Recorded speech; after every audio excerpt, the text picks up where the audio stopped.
By the way, the guys were having trouble finding that headline because I was calling it a manufactured doomsday. That's how my memory screws things up. In the New York Times, it's an engineered doomsday. A engineered doomsday is the New York Times. Scientists have long worried that an influenza virus that has ravaged poultry and wild birds in Asia might evolve to pose a threat to humans. Now scientists, financed by the National Institutes of Health, have shown in a laboratory how that could happen. In the process, they created a virus that could kill tens or hundreds of millions of people if it escaped confinement or was stolen by terrorists.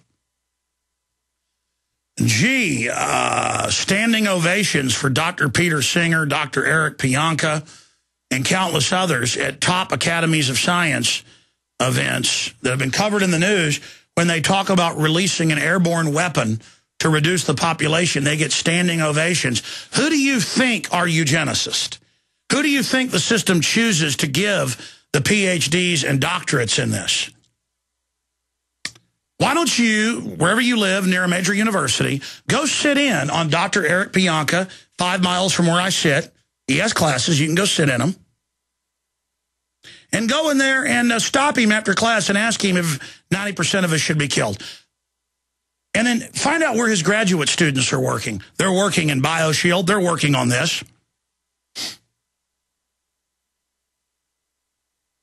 And they send me emails routinely attacking me with links to who they are, and they're very proud of themselves, saying, how can you deny humans are a parasite, need to be eradicated? It's like I'm the crazy person, and I'm bad to talk about their rock star. I get these emails. Dr. Pianka and Dr. Singer and Ted Turner and the UN, they're rock stars. Oh, yeah. And you know what? I mean, you read about Pianka, the Texas Academy of Sciences, standing ovations, people crying when he talks about how they're going to kill 90% of us. That's who these people are. Why don't you just randomly go into go hear the head of the psychology department in a university when they teach classes and go sit in, and then if they don't talk about eugenics or population reduction or anti-family stuff while you're there, ask them. Go to one of their speeches and then ask them in the question and answer their view on it. You'll find 9 out of 10 conservatively are flaming anti-human eugenicists who are ultra creepy and ultra sick and who are part of an anti-human eugenics cult that runs society.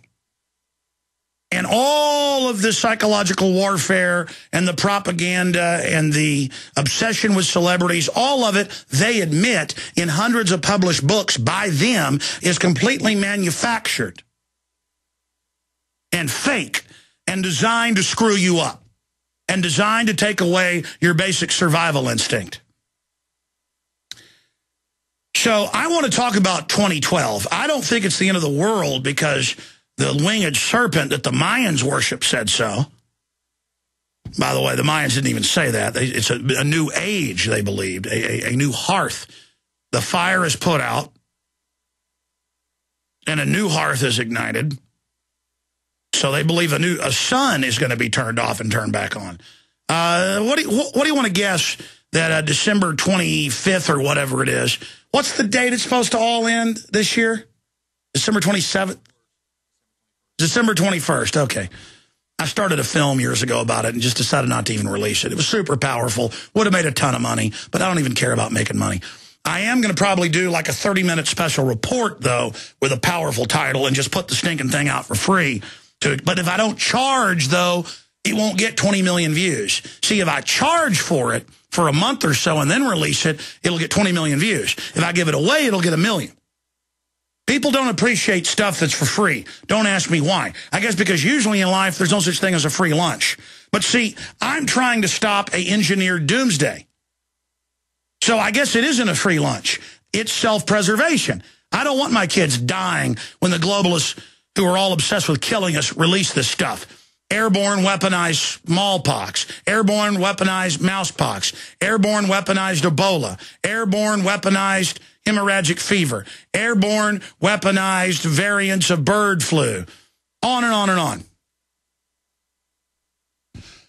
and I watch governments and corporations running around, all building giant underground bunkers, multi-years power supplies, underground nukes, own water supplies, and in their own publications talking about the end will soon be here, the world without humans, all the TV shows preparing the public for mass death and the population being reduced so that we have a racial, psychological memory, a false memory, a self-fulfilling prophecy that this is supposed to happen, so we'll all just crawl into our basements with our kids and die when they release this stuff, and then they reemerge with the cure 3 years later and have this new golden age they dream about all day with the hundreds and hundreds of quotes about how beautiful the Black Plague was, killing roughly 1/3 to a half of Europe, they're not sure, and how that spurred the Renaissance.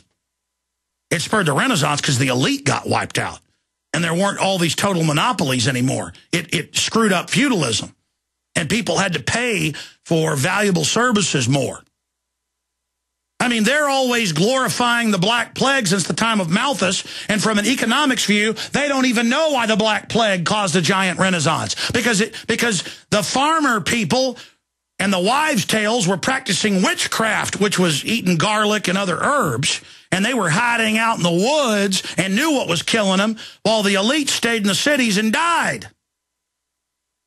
That's why we had a renaissance, because the elite got killed, not because it killed 1/3 to half. Again, the historians vary. It may have been more than half. When that Black Plague-filled ship landed in Italy coming from Asia. And they'd killed most of the cats, believing they were demon-possessed. So the rat population exploded. There had been many Black Plague introductions into Europe. Central, Northern, Southern Europe. Rus, Russia, the red-haired people, Rus, red. There'd been many introductions into that area, but they'd killed most of the cats. And so the rat population was out of control. And what were the rats carrying? They were carrying the fleas. And you know the rest of the story. You know the rest of the story, don't you? And, of course, that was a system that killed between 1/3 and half of those that came in contact with it. Now they've got weaponized bubonic plague. Oh, that's a horrible way to go. But, you know, we have nursery rhymes about it. In fact, let's not go out with angry again. We already played it. Let's go out with just a nursery rhyme. Go to YouTube, type in Ring Around the Rosie. Ring around the rosy. What's it say? Pocket full of posy. Ashes to ashes, we all fall down. Ring around the rosy, little rosy spot that's going to be a big rot hole in your face. Ashes to ashes, we all fall down. The globalists, you can see the preparatory phase, are getting everyone ready to ring around the rosy. Ashes to ashes, we all fall down. And you know what? I don't want to go. I don't want a bunch of globalists to release this stuff and go dig in underground.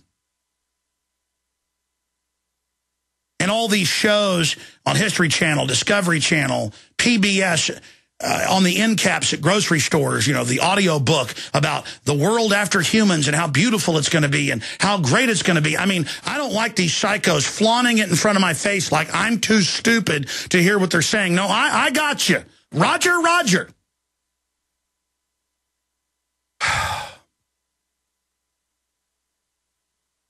All right. I'm going to give the number out when we come back from break. When I start the second hour, I'll start going to your calls. I'll take calls the entire second hour and for 30 minutes into the third with news. But I haven't even gotten into the other news yet because all of this at the end of the day becomes a distraction. It's all important, and I can get into sociology, because knowing ourselves is the key to turning this around. I can always look at it from an anthropology, psychology view, any article, and show how the media spins it, or how they make us focus on distractions. The Iran stuff's huge. Hunstman dropping out's pretty big. This ship, another example in disasters. You can't trust governments to take care of you or protect you over and over again throughout history. So why are they always so obsessed with you not protecting yourself? We're going to talk about that. We're going to talk about a lot more coming up today, but I just wanted to get into the big issues here for everybody. Isn't that nice? Ring around the rosy. We'll come back from break with that. Yeah, crank it up. It's all fun. It's a fun children's song. Ring around the rosy. Sent his daughter to fetch a pail of water. Achoo, we all fall down. We all fall down. Isn't it fun? We'll be right back. We are back live, and we are here Monday through Friday, 11 a.m. to 2 p.m. Central. I love life, and I love freedom, and I'm here to fight for it. What about you? You know, I run into so many people that say they feel disempowered, that life seems empty, they don't have purpose, because you're following what the global controller, zombie, prostitute, corporate whore media has programmed into you. Look at the most fulfilled people out there. They're adventurers, or they're rescue divers, or they're athletes, or they're people that help the poor.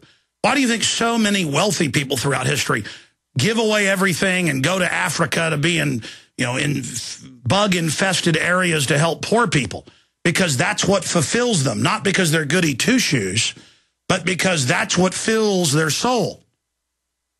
We are creators. We are meant to explore. We are meant to paint. We are meant to sculpt. We are meant to build. We are meant to love. We are meant to fight. We are meant to face bullies.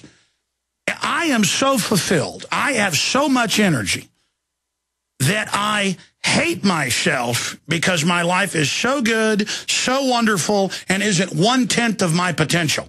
I can see over the horizon and see my potential and know that we, with this show alone, with you, the listeners, could change the course of human destiny, but I cannot mount the words or the calculations or the organizational skills to put the plan into function. We have seen a shadow of what we can do, and all of you are capable as well. I want you to rise up in the info war. I want you to start YouTube channels. I want you to start local access shows. I want you to start a local Sunday radio show. Those are all entry points. Maybe some of you've got the money, the cultural skills, whatever, to get a national show. It's up to those of you. I mean, I know the people that are listening. Incredibly famous classical musicians, rock stars, movie stars, and 9 times out of 10 they contact me and they say, we just want to thank you that you're out there. We listen every day. And then I talk to these people, and they're just as smart as I am or smarter. I talked to a famous musician, extremely famous. His dad is the most famous musician. Oh, that says too much. I'm just going to leave it right there. And as smart as I am or smarter and knows all of this, but isn't talking about it. Look, we need everybody in this fight, ladies and gentlemen. Alex Jones isn't going to beat the New World Order all by his lonesome. I'll ensure you of that. And I know I'm preaching because it's all coming down. It's all admitted, the world. Government's out in the open, everything. Here's the toll-free number, 800-259-9231. 800-259-9231. I've seen the phones ringing the whole time I've been on. Phones weren't open, folks. They're open now. 800-259-9231. Coming up, U.S. military chief to Israel as Iran tension grows. Big news on the campaign trail. And a lot more. Stay with us. Second hour straight ahead. All right. Coming up, the latest on the economy. Also, Paul Hader's caught planning to dress up as KKK. Poses Paul's supporters. The media here in Texas, newspapers and local talk radio, are criticizing a 15-year-old girl for defending herself with a firearm in her own house.